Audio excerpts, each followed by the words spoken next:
The other thing which is prophetic tradition. Do we have any sound narration related to the Prophet Muhammad ﷺ to say that music is haram? Okay. The most sound one is in al-Bukhari. Today, because I want this job to be accomplished in English. So it is in al-Bukhari, and the number of this hadith is, this narration, it is 5,590. 90?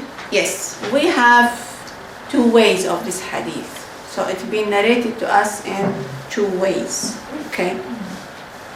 Again, I'm referring to al-Bukhari. So in al-Bukhari, Sahih al-Bukhari, we have two narrations. One of them, or it's been mentioned twice, sorry, 5,590. It says, وقال هشام بن عمار. So al-Bukhari did not present a proper chain of this hadith. I have to be really, I'm calling upon being fair. Treating Sahih al-Bukhari, you have to be fair. He has a methodology and he been stick to it. His methodology started with the name, the title of his book. His book is not as it is translated here. Sahih al-Bukhari, the translation of the meaning of the Sahih al-Bukhari, to say sound al-Bukhari. No, actually the name of this book in Arabic is to say, long title, it is to say, Allahumma salli ala Sayyidina Muhammad,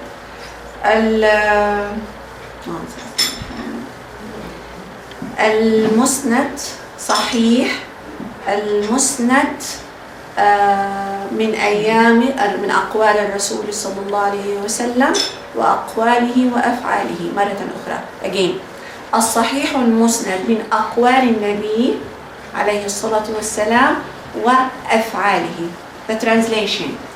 The sound, no, this is not the translation.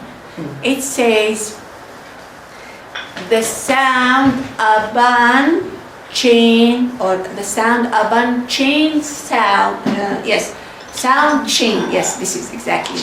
The sound hadith, Sahih hadith, upon the sound chains of the words and the deeds and the days of the Prophet Muhammad sallallahu alayhi wa sallam.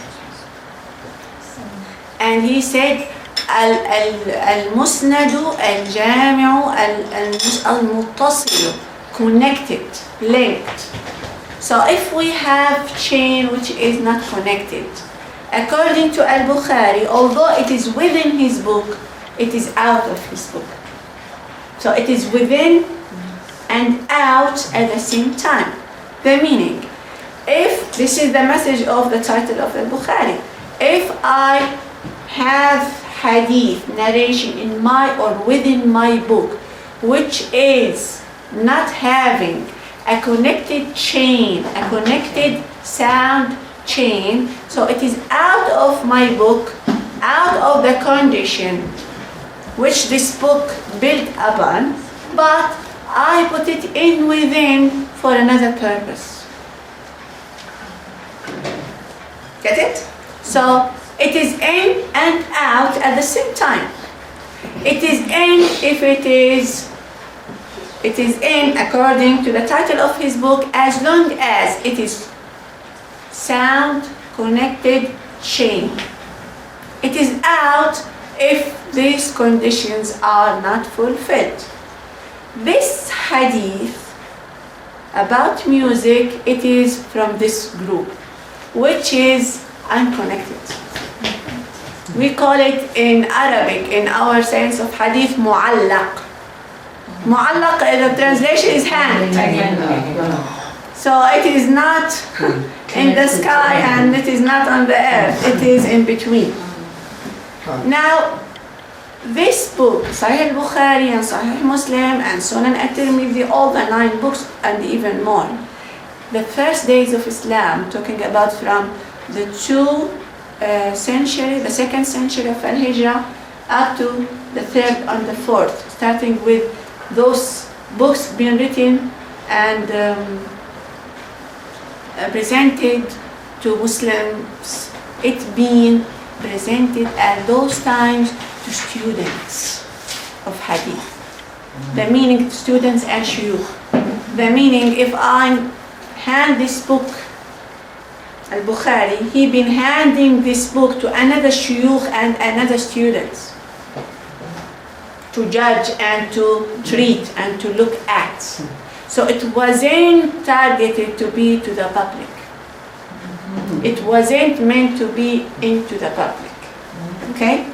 We as students of hadith, we've been taught the methodology of al-Bukhari before treating his hadith. So it won't be fair to say this hadith, it is sahih in Sahih al-Bukhari, while al-Bukhari, it won't be fair to al-Bukhari himself or to his book to say this hadith, it is in al-Bukhari, in Sahih al-Bukhari. The proper way to present it is to say this hadith being presented as mu'allaq in Sahih al-Bukhari, as hand. Okay, some answer will come to me quickly to say, and this is a very proper answer, that the ulama after al-Bukhari, they took those hadith from this group and they tried to fill the gaps. The meaning, the missing link, they put it in. This being done by some other alim, his name is al-Imam al-Daraqutni. And again, al-Imam al-Daraqutni, he brought in the rest, تغليق التعليق by Ibn Hajar al-Asqalani, done. This is the job being accomplished by Ibn Hajar al-Asqalani in the 8th century. Talking about 4 or between 6th and 8th century. Talking about at least 4th century between Ibn Hajar al-Asqalani and the author of this book, the one who been collecting those hadith, al-Imam al-Bukhari. Again, the rest of ulama, they said these hadith, sound hadith in al-Bukhari, in theory, they are not the only sahih hadith in Islam. This is why we have Sahih Muslim. This is we have different sahih and different books came later on. Okay? So what is about this hadith in specific? So this being the gap of the chain of this hadith being filled later on, not to be, someone to bury someone and to put it in while he didn't say that. No. It's been done again according to the science of hadith.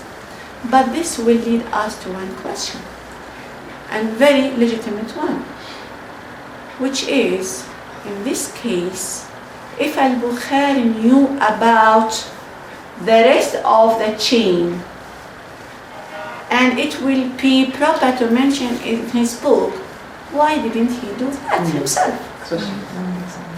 Well, this is to say, straightforward, if al-Bukhari will be here to answer, he will say, I did not see that this chain is proper to be in.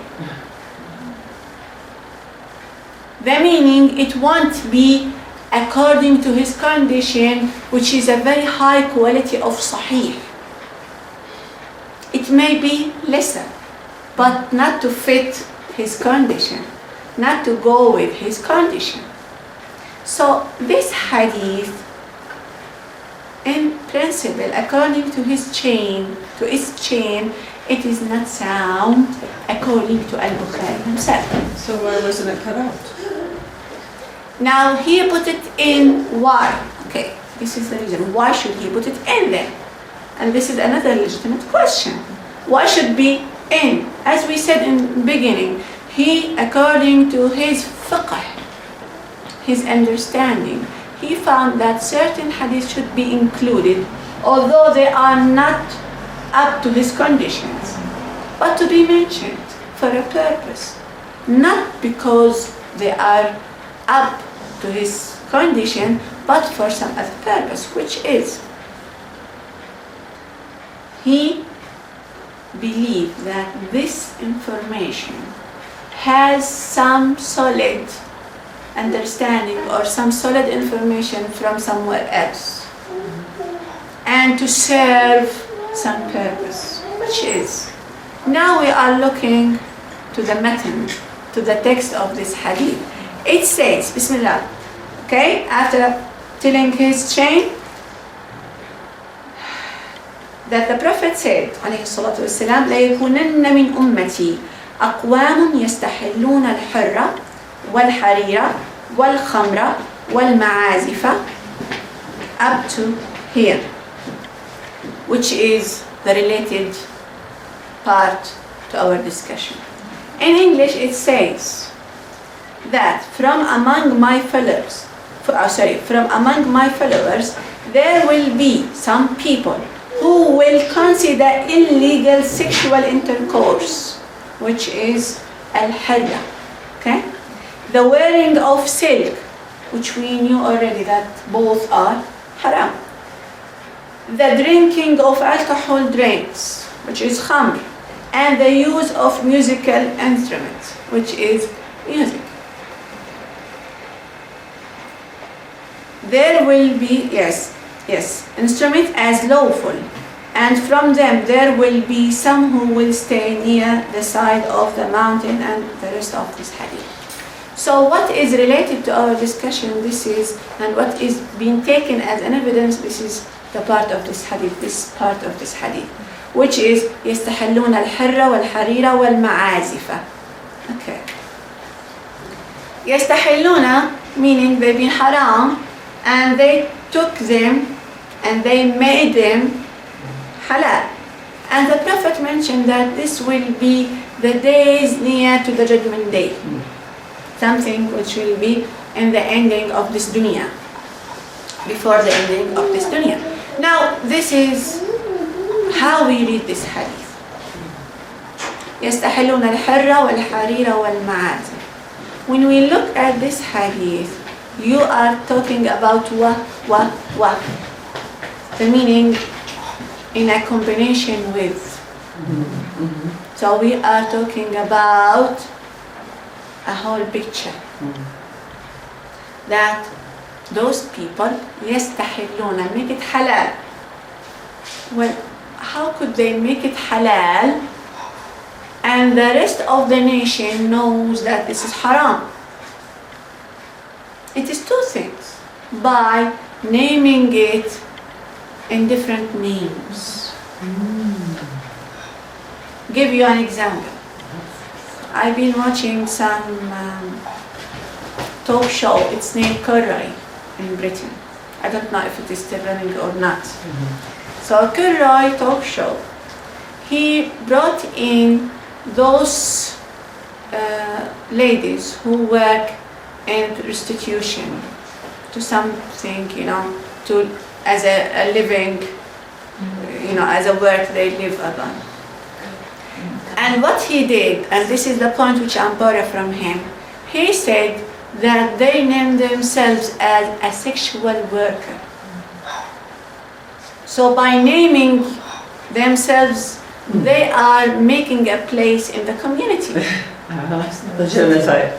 Exactly. You are legitimating it. You are putting it in the light focus, the very light in focus, and while it is not, you see, just to soften it, to make people swallow it, just by naming it differently. Okay? Such thing never happened yet. No one say that this is khamr and this is not khamr. Because it is khamr, and no one will say something else. This is alcohol. No one say this alcohol will be something else. It is still alcohol. Still, we are not there yet. This is the point. Okay, what is this hadith about? Well, my understanding and the other ulama understanding about it, and I'm not nullifying the rest of ulama understanding, that this to be a whole picture, a combination between alcohol adultery, and using musical instruments. Okay? Of course, now I'll go to this point. Now we can bring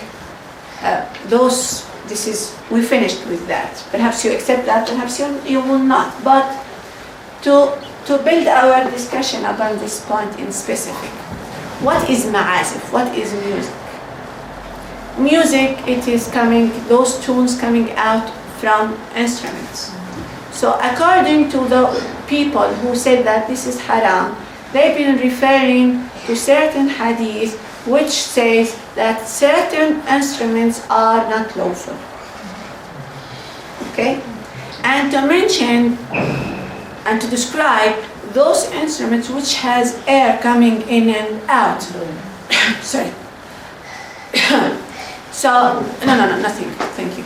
So the thing is, they build this hurma, this illegal, this, to haram, amount to haram upon not to accept certain instruments. The meaning, music coming out from the rest of instruments will be lawful. Get it? Okay. Again, so they have problems with certain instruments, so the rest of instruments won't be problem. Coming now with computer issue and using technology. Well, it is easier now to bring out certain sounds and to play with children, babies, waves, anything, to bring in different sounds and without using any instruments. So in this case, those, I'm referring to Saudi Shuyukh, they said, in this case, if you borrow such sounds, such tune coming out, not from those instruments, so this would be lawful. So again, it's playing. Exactly. It seems, well, I won't say it is playing, but what I'm saying, yes, about that the tunes themselves now, they are not haram. According to some who said this haram, according to instruments. And they've been referring to hadith in Musnad al-Imam Ahmad ibn Hanbal, the book of Ahmad ibn Hanbal, which has many traditions, prophetic traditions in it. And this hadith to say that the one who play with such and such and such will, what we call certain kind of material, talking about, not material, something which is, we call it like pellets, which we make pellet from. Wood? No, rasas, which we make pellets, you know. Clay or? You know, the material you make pellets from? What is pellet? Pellets, you're just shooting on people. Bullets, yes, thank you. Pellets, yes. Bullets, yes. B. Okay. Steel.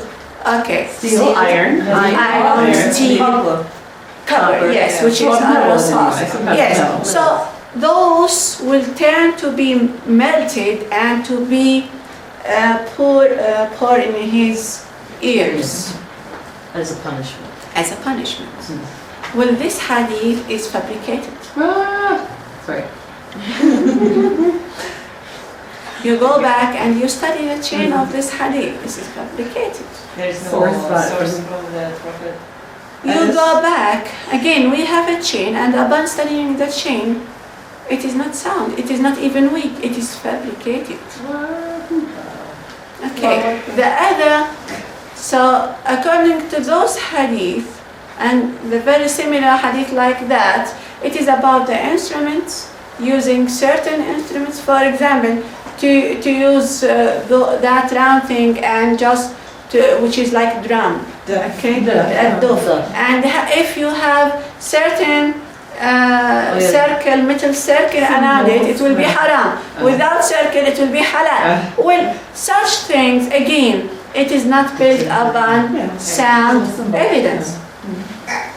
Even with that drum which we love, which is a tabla, which is longer than the first one. Yes, it is like this. Okay. Well, again, there is no sound hadith about it. Okay, there is another hadith they bring in, and this time it is to relate to the Prophet days. and the Prophet days before prophecy. That the Prophet alayhi salatu wasalam, he been called to be present in one of wedding parties or some kind of musical festival, something like that. And he went. The minute he reached there, he fell asleep, yes. He been totally asleep and he could not hear anything. And upon this incident, they built the ruling that if it was halal, that the Prophet, he will hear that. So the thing that you go back to Shaykh Arjun in his book about the days of the Prophet Muhammad sallallahu alaihi wasallam, Shaykh As-Sadiq Arjun, and I return back to this incident and it never happened. Never You never happened. went to the wedding? It never happened. The whole occasion, the whole thing about it never happened.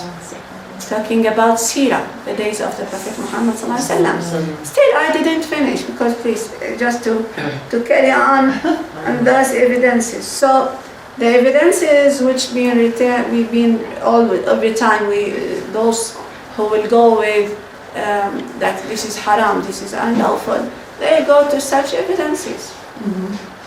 And again, those evidences, they are not solid, they are fabricated. There is no solid story about, behind them. What else? What else? Well, I go back to sound incidents. The Prophet Muhammad sallallahu alaihi wasallam, he been with Aisha radiallahu anha in his room. And Abu Bakr as-Siddiq, he entered in. And there was few girls, young girls, and they've been doing duf, beating on that instrument, which we call duf, and they've been singing. Okay? Some people will say, no, there was no instrument, they just been doing nasheed. Fine. Well, in both, there was some kind of tune. Okay? And there was nothing. The Prophet Muhammad ﷺ, he been listening to them, and Abu Bakr as-Siddiq, he took it as to see, to be something improper in front of the Prophet Muhammad ﷺ. And the Prophet, he said to Abu Bakr, no, leave them. So he been happy. Some ladies in another narration came to the Prophet Muhammad ﷺ, and he asked them, where you been? And they said, we sent some bride to her groom. And he said to them, why didn't you do some nasheed, some songs? Just like we came to you with our bride, we came to you with our bride, which we do it in our tradition here in Jordan. Is it sound that the people of Medina greeted Prophet Muhammad when he entered the city with this song? That we all Which know? طلع البدر علينا. Is Well, this- according to that, yes, we have it, and it is very well known story how the people of Medina welcomed the Prophet Muhammad ﷺ. Someone will come to me and say, questioning this, saying, well, how could you know that there was instrument there? Or there was no instrument at all? Well, this is the other question. How could you know that there was no instruments at all? We don't have anything there to tell us that there was or there was not. Going to back again, well, not going back, actually going from the days of the Prophet and going in history. In history, we have Harun al-Rashid, the Abbasi Khalifa. And it is very well known that we have Abu Ishaq al-Musalli, who was a musician. And he was playing music in front of Harun al-Rashid. So again, I'm referring now, building my argument upon the hadith in al-Bukhari. The hadith in al-Bukhari, it says, يستحلون, make it halal while it is haram. Again, if music in specific was haram, okay, how could Khalifa of Muslims done it and the ulama who been in prison kept silent? They won't keep silent about that.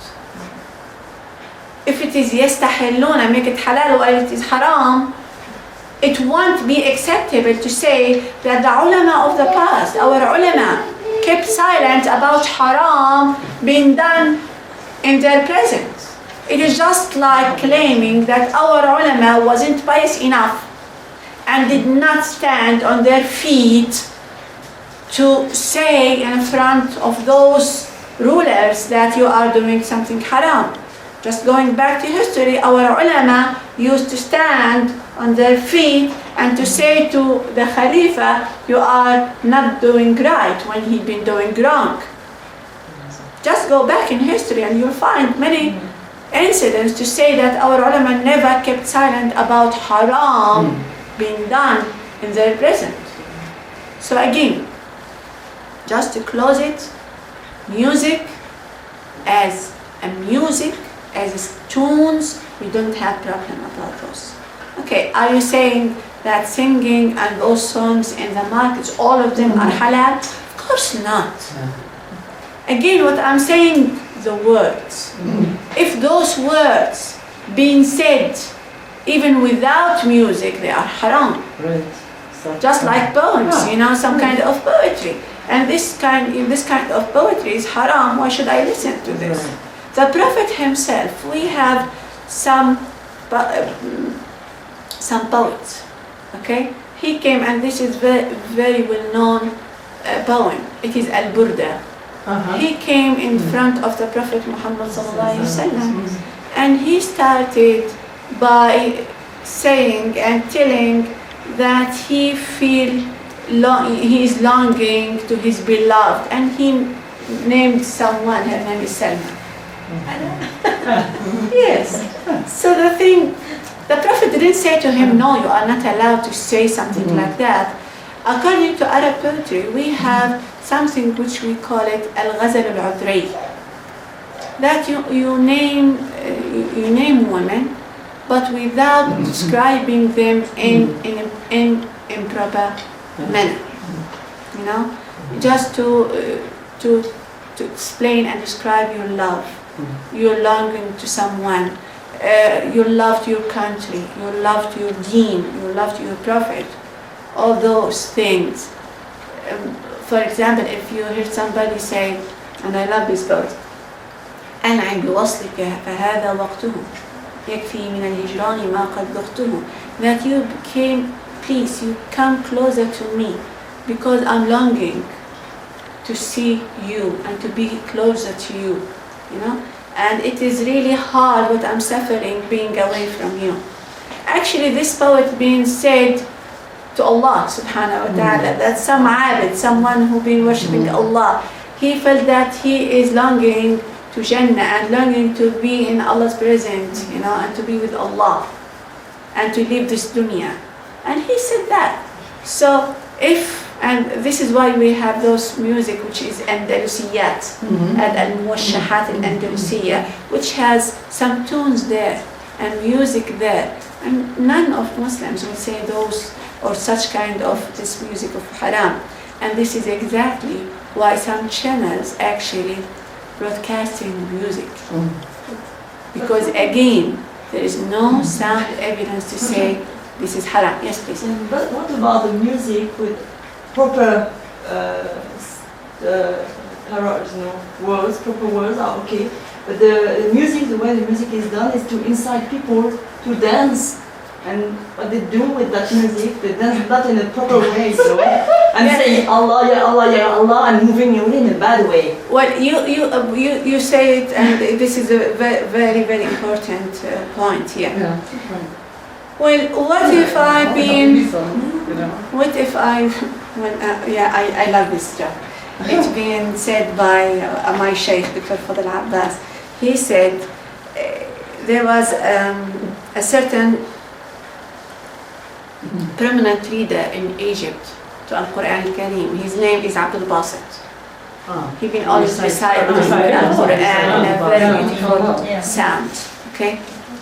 The thing that, because there are some Egyptians, they, as you said, they don't really, although it is Quran, they don't really focus on the words of Al-Quran, it happened that this sheikh being reciting some verses which describe Jahannam, the hellfire, and how, al-kuffar, non-believers will be punished in such, the layers on all those people.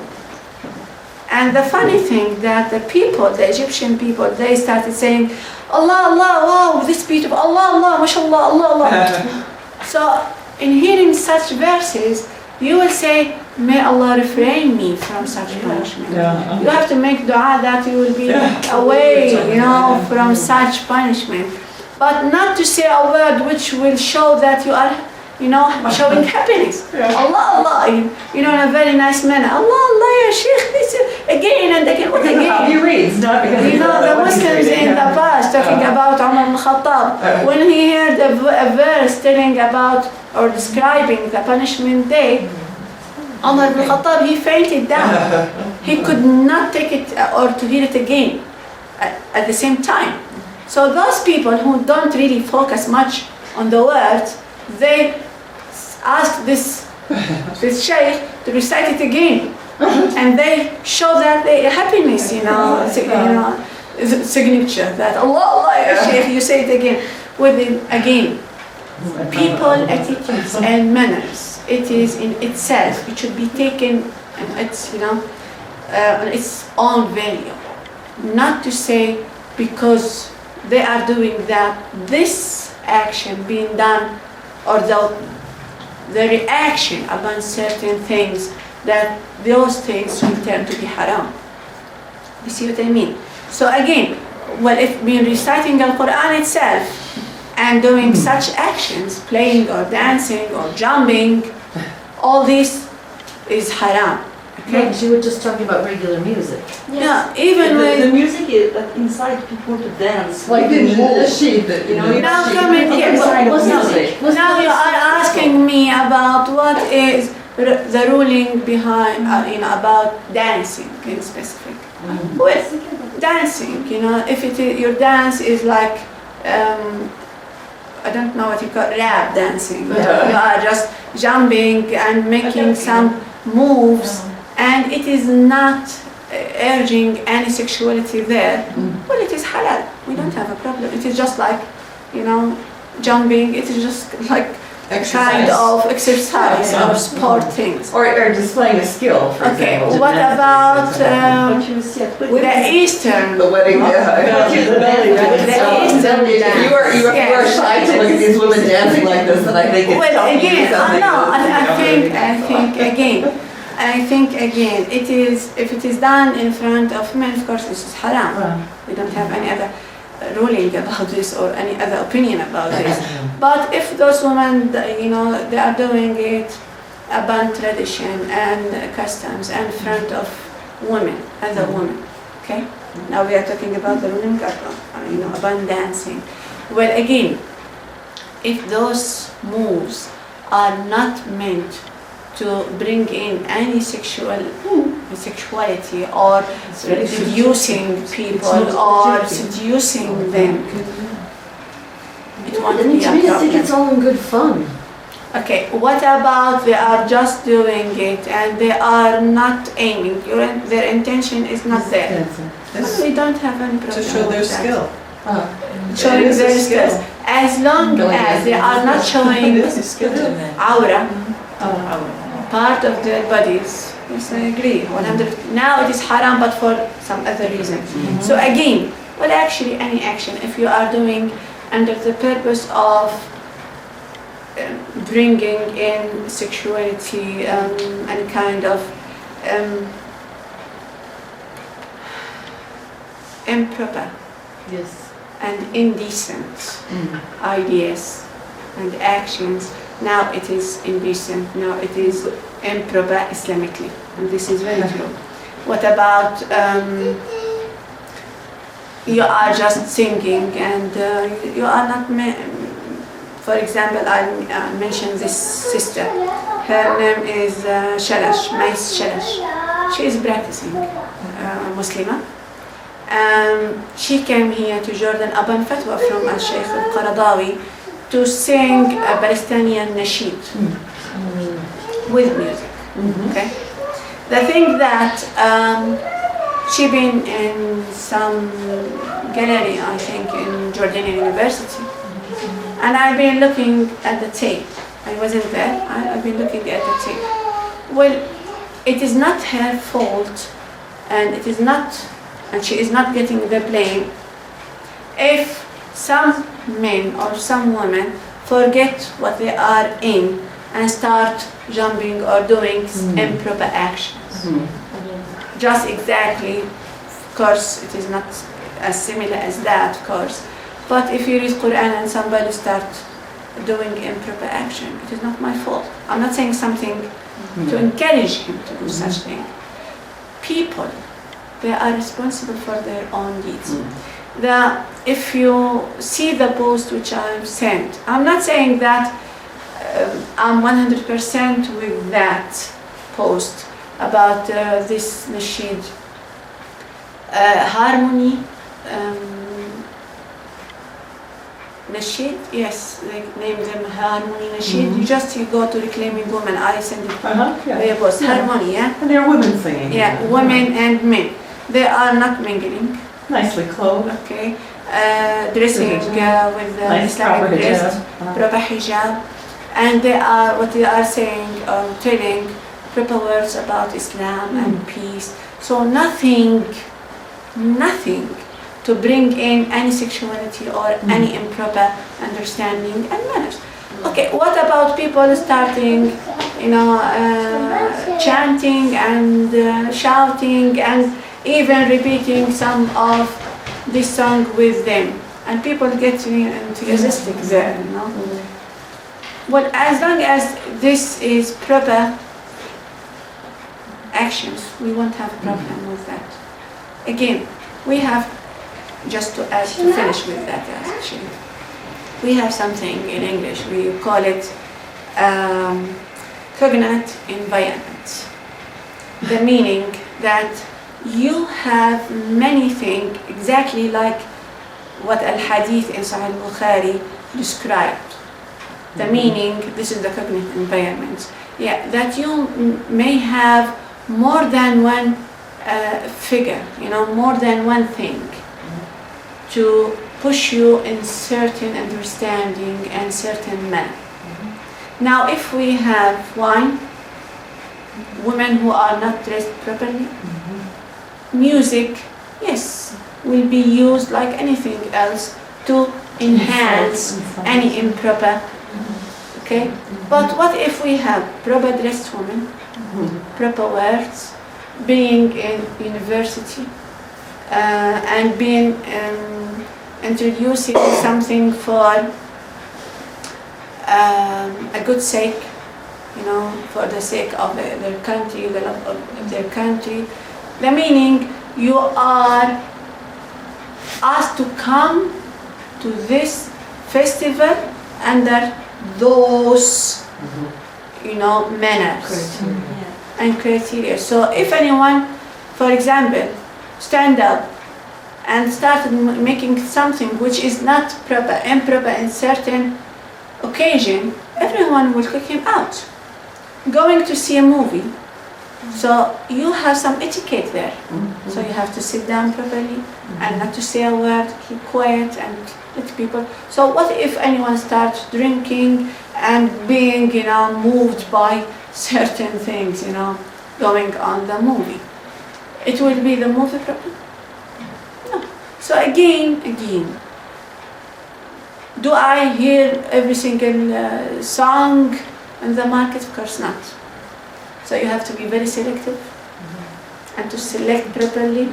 Not to say that I'll be in wedding party, so those will be permissible there. No, you have to focus on the words and what kind of understanding and attitudes such words will lead to. So we try to put our utmost efforts to make sure that any halal deeds won't ending to be haram. Yes, please. The important thing I think is you made the distinction that not everything falls under the umbrella of music. If just because there's music in the background, it makes it automatically haram. Yes. The point is, you said you have to separate out, is it the words, is it the behavior of the people, it's this, it's that. Is music itself, by itself, مثلا if I just listen to classical music that has no words to Oh, here it, we it's go. just classical music. Or it's just some music in the background. Well, if you hear Sami Youssef and Maher Zain, What is wrong with that? There is nothing wrong, according to my understanding and to my research in this subject. But So- it's the other thing, it's important that people understand that yes, it is the words, yes, it is the behavior of the people, or the way they dress, or what it drives them to do. Does it take them away from their deen? Do they forget about Allah because they're too busy listening to the latest tunes that have come out on the radio? Yes, Or of course. are they on the computer 24/7 because they just have to see their favorite musical artists? 100% But this is yes. individual thing, and it's not the music's fault. It's the, Very like true. you said, the action of the individual, how they relate to what's being presented in front of them. This is very true. Yes. This is what prompted my question in Dr. Dua, because I was a professional classical musician. And in my experience with music, I glorified God greatly when I listened and performed classical music. And much of what the classical composers wrote, their best works were in the glory of God. And people tell me this is haram. It's like, for me, it can't be. I spent my life glorifying God through this medium, you know, not through the Habibi music or whatever else, but through, you know, this a higher level of music, for example. Like there is a higher level of literature. There's junky, trashy, smutty, Yeah. excuse me, literature, and then there's, you know, great literature that endures, and there's Shakespeare and things like this. So Yes. in music, there are also levels of music. This is There are levels that help raise people to a higher consciousness, Taste, a sense yes. of harmony and consonance and peace. I don't see if something leads you to those qualities how it is haram. You know? Well, I'm really thankful that you bring this in. I have to close this discussion, but there was a post this morning that what about the idea that the voice of women are awra and haram? Well, we said it. This fatwa that the voice of women is haram, it's been lodged by someone whose name is Sheikh al-Minawi, and it's been the 9th century. And of course, the rest of ulama never accept this fatwa, although it's been launched again and again, revived again and again, every time we want to stop women from saying their minds. However, no sound, no evidence at all to say that women's voice in general is haram. Astaghfirullah. What can I do with Aisha speaking to the companions? And we have in sound hadith 1/3 of tradition being related to Aisha. She been telling the companions who happen to be males. Come on, I think we have to stop just saying this again and again. I have to stop. Subhanallah. To think about is historically, the origin of our present-day modern Western instruments are from the Arab world. This is very true. So if yeah. musical instruments were haram all these centuries, why would those instruments have been developed by Arabs to the point where we now have the guitar, the piano, the flute, the drums, and so forth? Yes, It's like as if to say alcohol is haram, but the best distillers of alcohol in the world are Muslims. It would be almost the same kind of thing. Something was haram, but Muslims became very competent and well known for it throughout the world. This is a very clever point. Right. Thank you very much again. سبحانك اللهم وبحمدك. نستغفرك ونتوب إليك. السلام عليكم.